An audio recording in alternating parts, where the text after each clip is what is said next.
En este primer video vamos a charlar un poco sobre una de las técnicas diagnósticas más importantes de la práctica neumonológica, como es la broncoscopía. La broncoscopía es una técnica indispensable en el manejo de un gran número de patologías respiratorias. Repasaremos brevemente la historia de la broncoscopía, los tipos de broncoscopio, las indicaciones y contraindicaciones de esta técnica y por último discutiremos las ventajas y desventajas de cada tipo de broncoscopía.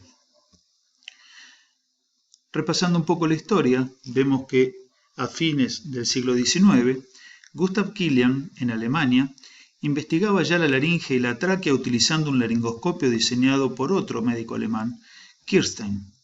Para 1898, Gustav Killian presenta en el Congreso del Sureste de Alemania de laringoscopistas 3 casos de extracción de cuerpo extraño con el nombre de broncoscopía directa, iniciando así lo que se llamó la era de la broncoscopía moderna y pasó a ser reconocido como el padre de la broncoscopía. El primer broncoscopio fue hecho por Kulich Jr. en mayo del 98, utilizando para ello un uretroscopio abierto, un ocular y un espejo reflejante, permitiéndole retirar una porción de material duro del bronquio fuente derecho de un paciente sometido a esta técnica. Vemos aquí al Dr. Killian con su instrumental rígido en un paciente que, como podemos apreciar, se encuentra despierto, simplemente utilizando anestesia local. Para 1890, Chevalier Jackson desarrolla un esófagoscopio con el que retira la dentadura de la vía aérea de un paciente que se hallaba obstruida. Para 1904 se desarrolla un dispositivo que permite introducir una luz en la punta del broncoscopio que permitió evitar el uso de espejos que reflejen una luz externa, mejorando de esa manera la visibilidad del broncoscopista y por otro lado permitiéndole, al mejorar los instrumentos introducidos a través del broncoscopio rígido, disminuir el uso de anestesia general y por lo tanto la mortalidad del procedimiento hasta caer a una cifra del 1%. El Dr. Broyles creó el telescopio óptico delantero y un ángulo que permitía observar mediante el instrumental rígido los bronquios de los lóbulos superiores, hasta ese momento vedados para esta técnica. Y finalmente el Dr. Hollinger logra registrar en una película las imágenes visuales obtenidas con el broncoscopio. De manera un poco más reciente comienza la descripción de las propiedades ópticas de la fibra de vidrio, que no fue empleada hasta la década de los 30 por los doctores Baird y Hansel, y para 1930 el Dr. Lamb utiliza por primera vez la fibra de vidrio en un endoscopio. Aquí en nuestro país, en 1949, el Dr. Echepati reporta por primera vez la aspiración con aguja fina a través del broncoscopio rígido, y para la década de los 60 hace su aparición el broncoscopio flexible, de la mano del Dr. Shigeto Ikeda en Japón, que empleó por primera vez la fibra óptica de manera práctica, adosándole una fuente de luz externa que era transmitida a través de la fibra óptica, iluminando la vía aérea de manera directa. Este broncoscopio además tenía la posibilidad de ser angulado hacia adelante y hacia atrás, permitiéndole ingresar a zonas del pulmón hasta ese entonces vedadas para la broncoscopia rígida, como eran los bronquios segmentarios. Más recientemente se adosó al broncoscopio flexible equipos de video, permitiendo de esta manera su mejor visualización en una pantalla que permitía la magnificación de la imagen. El doctor Shigeto Ikeda es reconocido como el padre de la broncoscopía flexible.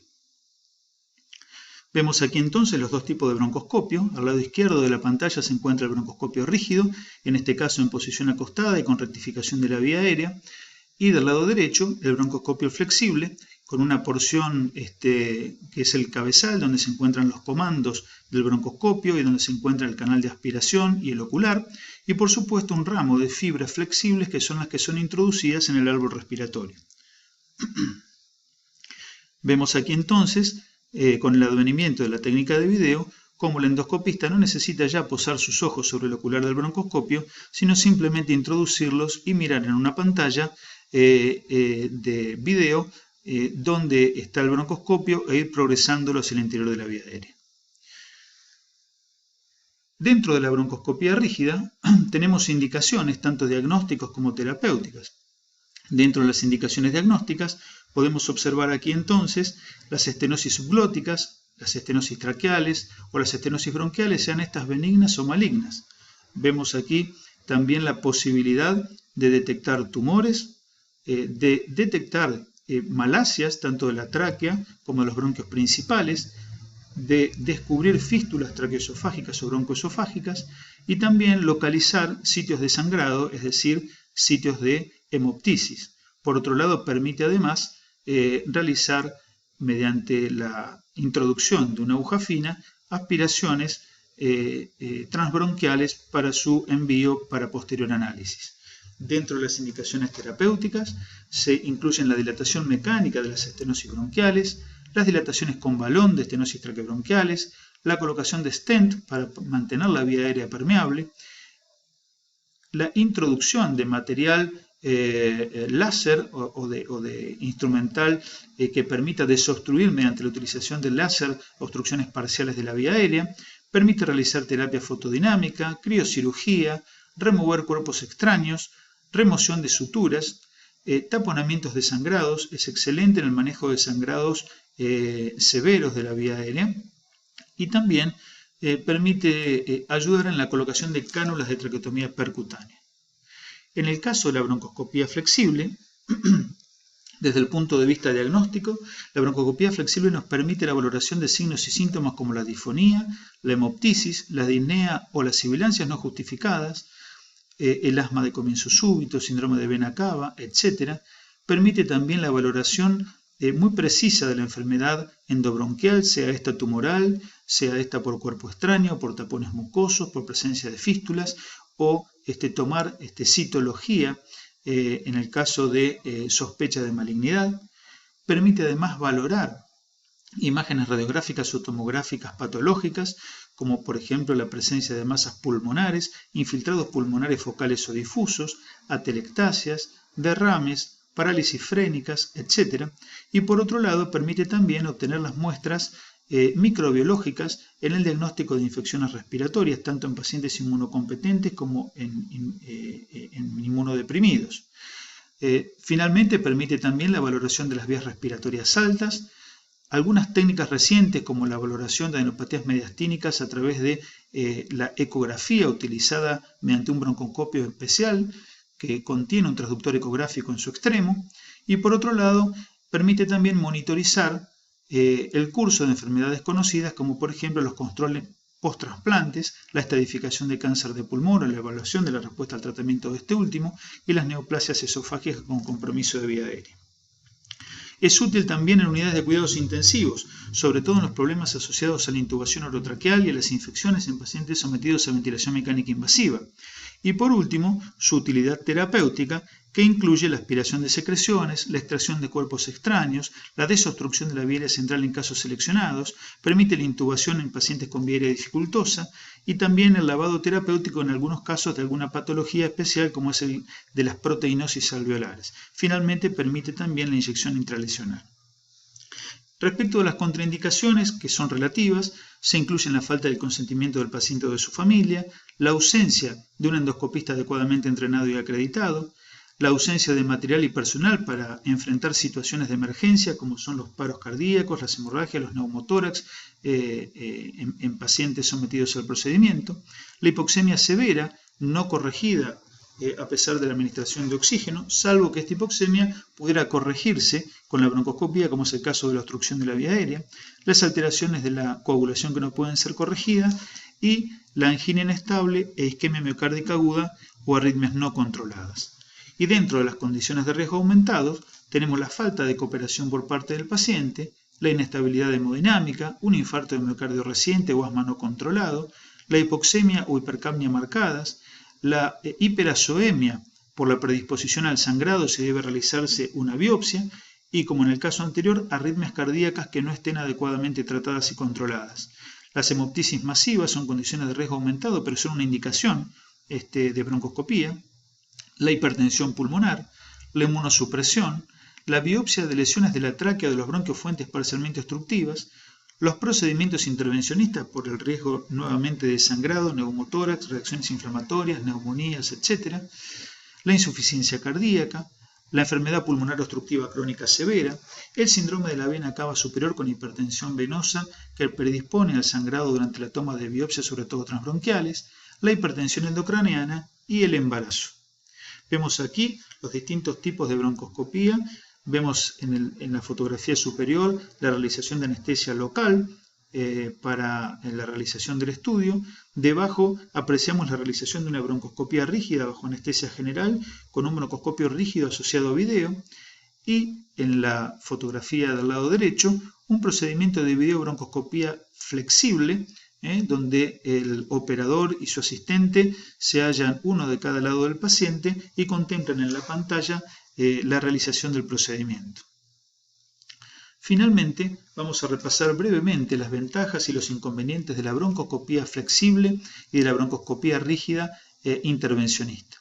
Dentro de las ventajas de la broncoscopía flexible se encuentra que es una técnica básica en neumonología y que la mayor parte de los neumonólogos se encuentran entrenados para realizarla. Puede ser factible de hacerla con anestesia local, en régimen ambulatorio y por supuesto tiene un coste más reducido. En cambio, la ventaja de la broncoscopía rígida consiste en un mejor control de la ventilación con mejor visión, aspiración y maniobrabilidad. Se realiza bajo anestesia general, lo cual hace el procedimiento algo más confortable para el paciente. Permite el uso simultáneo de distintos instrumentos dado el grueso calibre del canal de trabajo.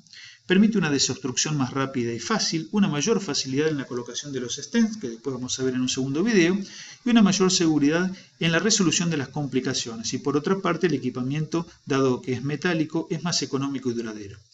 Dentro de los inconvenientes, en el caso de la broncoscopía flexible, suele ser más incómodo para el paciente cuando se realiza con anestesia local. Requiere intervenciones más largas, la desobstrucción es menos eficaz porque el canal de trabajo es de apenas 2 milímetros. Debe realizarse un trabajo secuencial con el instrumental, ya que existe un solo canal de trabajo. Los accesorios y los broncoscopios suelen ser más caros. Es más difícil de colocar los stents porque hay que pasar por ese estrecho canal de trabajo y el control del sangrado masivo es más dificultoso. Respecto a los inconvenientes en la broncoscopía rígida, en primer lugar es una técnica que no es utilizada por todos los neumonólogos. No todos están entrenados en el manejo del broncoscopio rígido, requiere una curva de aprendizaje que suele ser más prolongada y es requerida anestesia general y un quirófano para su realización.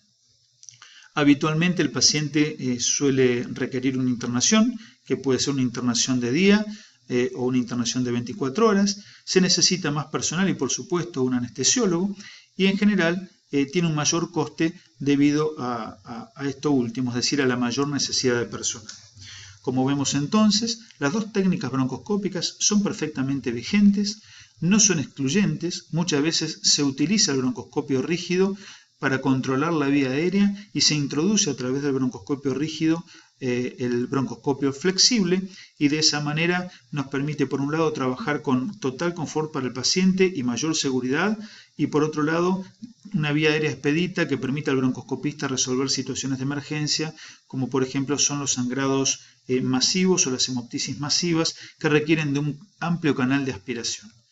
En el próximo video vamos a ahondar un poquito más en lo que son las técnicas tanto diagnósticas como terapéuticas, explicando brevemente cada una para llevarnos una idea de cuál es la utilidad de este método fundamental de la práctica neumonológica.